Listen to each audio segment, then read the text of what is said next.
Assalamualaikum warahmatullahi wabarakatuh. Eh, Pada hari ini kita mencoba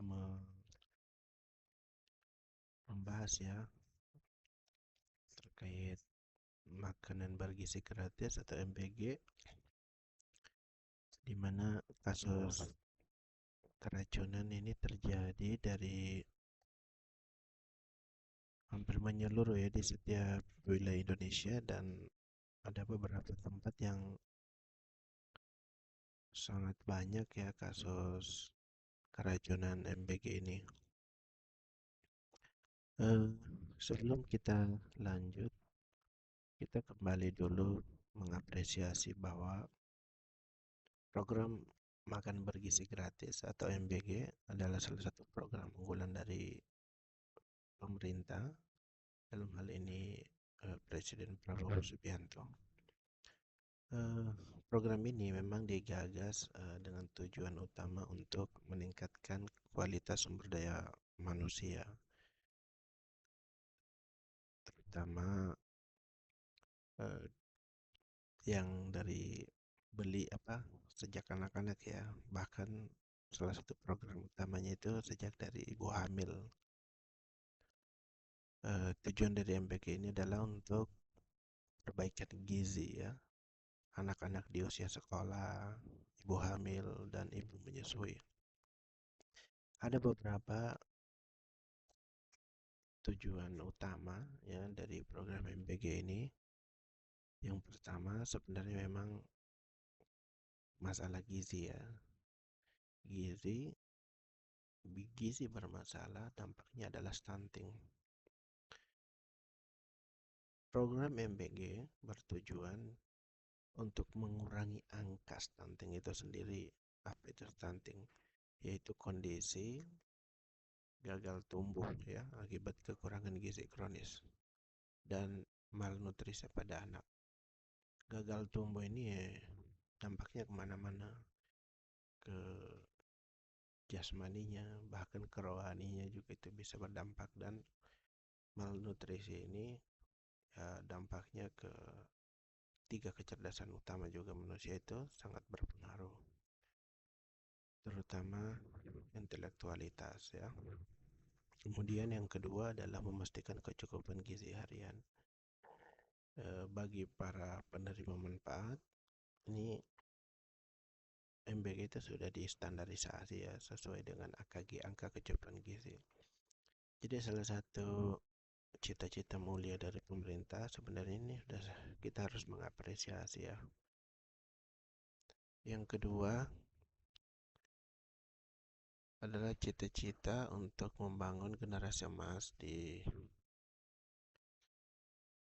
2045, di mana program MBG ini memang dirancang untuk menciptakan generasi yang sehat ya, yang cerdas dan produktif.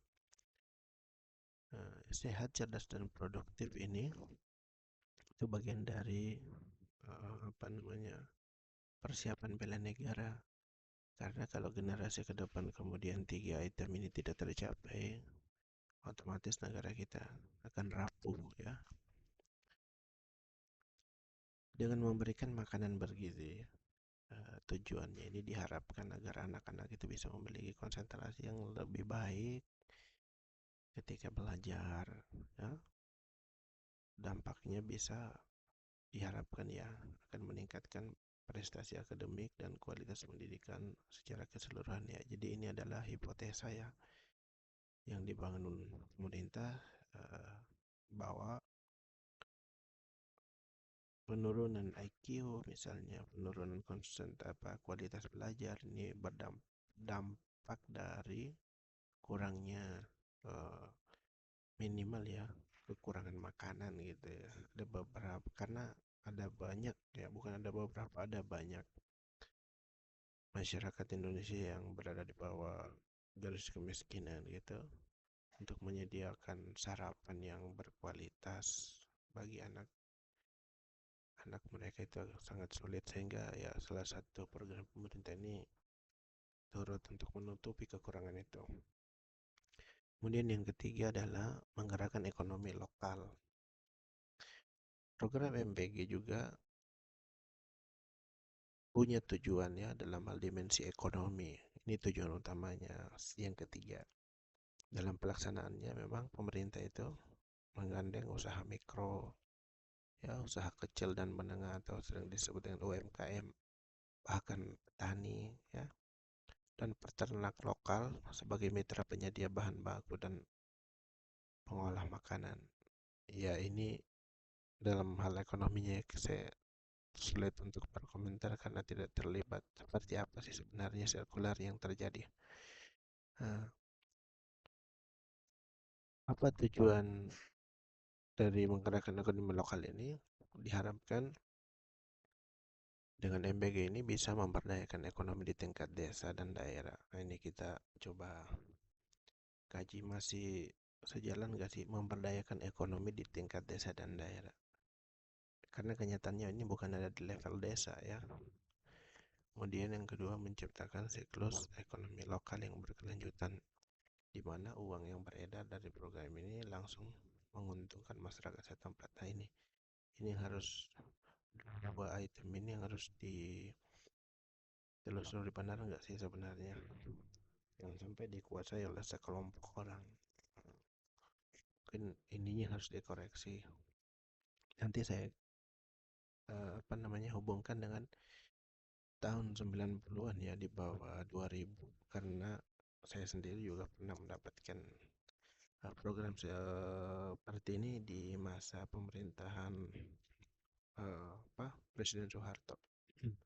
Yang keempat adalah tujuan dari MBG ini adalah implementasi dan tahapan. Jadi program MBG ini sudah mulai digulirkan secara serentak ya di 26 provinsi pada awal Januari 2025.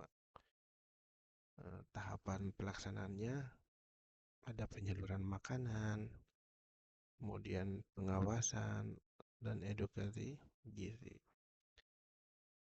Dari pembahasan ini, jadi secara ringkas MBG ini bukan hanya program memberi makan ya, akan tetapi pemerintah sudah melakukan sebuah investasi jangka panjang untuk membangun fondasi SDM manusia yang lebih baik sekaligus menggerakkan roda perekonomian rakyat. Jadi itu sirkular atau siklus ya. Pemerintah mengeluarkan uang yang banyak, yang ratusan triliun itu diharapkan itu kembali lagi gitu. Kembali lagi dan itu terus sustain ya, terus menerus gitu dalam jangka panjang itu. Diharapkan secara ekonomi mempengaruhi pendapatan masyarakat ya. Kemudian mungkin suatu saat ya 5 tahun 10 tahun kemudian bisa memberikan dampak ke ekonomi sehingga program ini bisa berhenti dengan sendirinya karena cita-cita dari pemerintah tadi itu sudah tercapai dengan sendirinya. Selanjutnya ini kita harus mengapresiasi ya program pemerintah yang sangat mulia. 4 tadi tujuannya atau 3 tujuan